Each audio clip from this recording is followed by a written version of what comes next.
కేసీఆర్ గారి కుమార్తె కవిత గారు తెలంగాణ రాష్ట్ర సేన సేమ్ మళ్ళీ టీఆర్ఎస్ అనే పేరు, అది రాష్ట్ర సమితి, ఈమె రాష్ట్ర సేన అని చెప్పి వాళ్ళ నాన్నగారు వదిలేసిన అస్తిత్వాన్నే పట్టుకొని ఎదగాలి అని అదే పార్టీ అదే పార్టీని ప్రకటించారు. వాళ్ళ తండ్రి గారి మీద ఆయన మారిపోయిన మనిషి, మరమనిషి, అసలు ఇప్పుడు దేనికి పనికిరాడు, చాలా తీవ్రమైనటువంటి విమర్శలే చేశారు.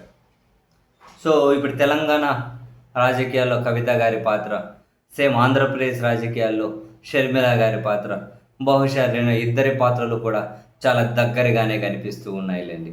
అయితే ఇక్కడ షర్మిల గారు వాళ్ళ తండ్రి గారు చనిపోయిన తర్వాత వాళ్ళ కుటుంబానికి ఉన్న ఒక బ్రాండ్ను విచ్ఛిన్నం చేసి పడేస్తూ ఉన్నారు. కవిత గారు వాళ్ళ తండ్రి గారు బ్రతికుండంగానే ఆ కుటుంబానికి ఉన్నటువంటి బ్రాండ్ను విచ్ఛిన్నం చేసేస్తూ ఉన్నారు. ఆర్థిక ప్రయోజనాలా, రాజకీయ ప్రయోజనాలా, లేకపోతే సొంత రాజకీయ గుర్తింపు కోసమా, ఏదైనా కానివ్వండి, దానికోసం వీళ్ళు కుటుంబ పరువునే, కుటుంబ బలాన్నే విచ్ఛిన్నం చేసుకొని మీడియాలో వీళ్ళ చర్చే, న్యాయస్థానాల్లో వీళ్ళ చర్చే, సోషల్ మీడియాలో వీళ్ళ చర్చే. ఎప్పుడైతే ఒకప్పుడు ఇప్పుడు వైఎస్ అనుకోండి, ఆ కుటుంబ బ్రాండు, ఆ కుటుంబ బలం అనే బ్రాండ్ మీద ప్రత్యర్థులను ఎదుర్కొనేవాళ్ళు. ఇప్పుడు సొంత కుటుంబంలో మనుషులు చేసే గాయాలను, అంతర్గత గాయాలు ఉంటాయి కదా, ఆ గాయాలకు మందేసుకొని ప్రత్యర్థులను ఎదుర్కొనే క్రమంలో ఆ ప్రత్యర్థులేమో కాకుల లెక్కన ఎక్కడ గాయం ఉంటే ఆ గాయాన్ని పొడిసి పొడిసి పొడిసి పొడిసి, ఇది ఒక కంటిన్యూస్ ప్రాసెస్. అసలు రాష్ట్రంలో వేరే అంశాలన్నీ పక్కకి వెళ్ళిపోతూ ఉన్నాయి. సేమ్ వీళ్ళే తల్లి చెల్లి అనేది ఇప్పుడు ఆంధ్రప్రదేశ్లో కనిపించారు. నెక్స్ట్ తెలంగాణలో కూడా ఇదే పరిస్థితి. సేమ్ కవిత గారు కూడా అదే, సొంత రాజకీయ గుర్తింపు కోసం అని చెప్పి బ్రతికుండగానే తండ్రి, అన్న, లేకపోతే కజిన్స్ వీళ్ళ మీద ఫైట్ అని, పోర్ అని, సొంత రాజకీయ గుర్తింపు కోసమే, నథింగ్ మోర్. సొంత రాజకీయ గుర్తింపు కోసమే.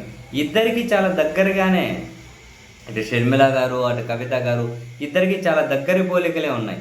బట్ తేడా ఏంటి అంటే, ఒకరి తండ్రి చనిపోయిన తర్వాత కుటుంబాన్ని విచ్ఛిన్నం చేశారు, మరొకరి తండ్రి బ్రతికుండగానే కుటుంబాన్ని విచ్ఛిన్నం చేశారు. కుటుంబ బలాన్ని ఒక బ్రాండ్గా ప్రత్యర్థుల మీద ఎదుర్కొన్నటువంటి కుటుంబాలు ఇప్పుడు వీళ్ళు చేసే గాయాలను, ఆ గాయాలను మళ్ళీ వీళ్ళ ప్రత్యర్థులు పొడుస్తూ ఉండే కాకుల్లాగా ఎదుర్కోవడం చాలా కష్టంతో కూడుకున్న పనే.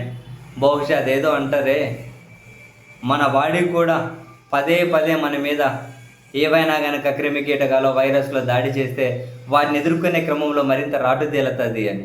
సో ఇప్పుడు వీళ్ళు కూడా అంతే. అక్కడ జగన్మోహన్ రెడ్డి గారు అయినా, నెక్స్ట్ ఇక్కడ కేసీఆర్ గారు అండ్ కేటీఆర్ గారు అయినా, నెక్స్ట్ వీళ్ళు చేసే గాయాలతోనే మరింత రెసిస్టెన్స్ పెంచుకొని మరింత రాటుదేలుతారేమో. అంతకుమించి ఇంకెవరికంగా చేయగలిగేది ఏముందిలేండి.